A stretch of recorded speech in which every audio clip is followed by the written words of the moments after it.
Gue dukung Pak Anies. Yang pertama ini video ini. Doakan kami dan jadilah saksi bagi kami. Saksi yang nanti akan bersama pada saat kami mempertanggungjawabkan di hadapan Allah Subhanahu wa taala. Sang pemilik segala kekuasaan yang memberikan kekuasaan kepada siapapun yang ia kehendaki dan yang mencabut kekuasaan dari siapapun yang ia kehendaki. Nah, gue yakin sih seseorang atau pemimpin yang dia berani ngomong minta kesaksian dari rakyatnya yang udah dipimpinnya nanti di hadapan Allah Subhanahu wa taala, ini hanya datang dari seorang yang emang benar-benar dia udah melaksanakan tugasnya dengan tulus dan benar gitu. Kalau menurut saya, walaupun nggak 100% ya, cuman para pemimpin-pemimpin yang udah pensiun-pensiun jarang seperti ini pidatonya, seperti Pak Anies ini. Yang kedua video ini teman-teman. Jadi sebetulnya saya ini tidak pernah menggunakan meja ini untuk duduk. Saya selalu pakai ruang di meja yang satunya.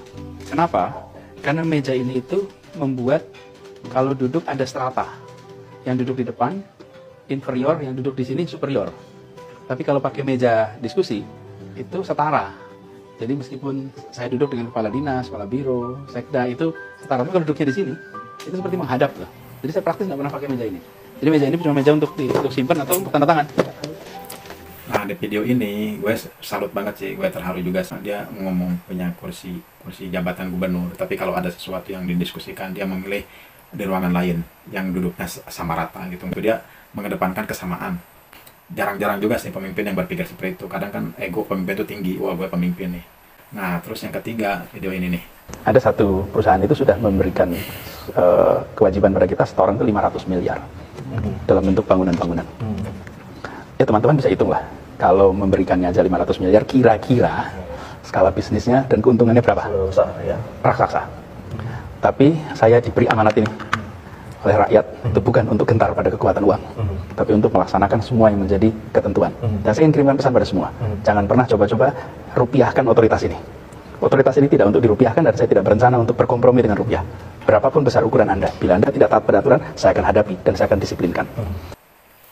Nah, video itu teman-teman, Pak Anies udah ditawarin atau disogok sama oligarki untuk tidak menjegal bisnisnya. Dia nolak, padahal kalau emang dia benar, dia mau nerima, mungkin dia udah kaya dari bisnis segitu. Kalau misalkan dia ambil keuntungannya berapa gitu kan. Ya mungkin walaupun orang-orang banyak yang bicara Pak Anies korupsi, menurut saya sih ini bisa mematahkan argumen mereka sih. Karena kalau emang benar Pak Anies korupsi, apalagi ini ditawarin uang segitu banyaknya gitu, perusahaan, bukan uang perusahaan yang penghasilannya kan lebih dari itu. Mungkin Pak Anies sekarang kekayaannya udah melebihi yang sekarang 11 miliar, itu pun juga 11 miliar utang, mencakup utang gitu kan. Kalau menurut gue sih ya, alasan gue sih itu sih, kalau alasan gue yang masuk akal menurut gue sih.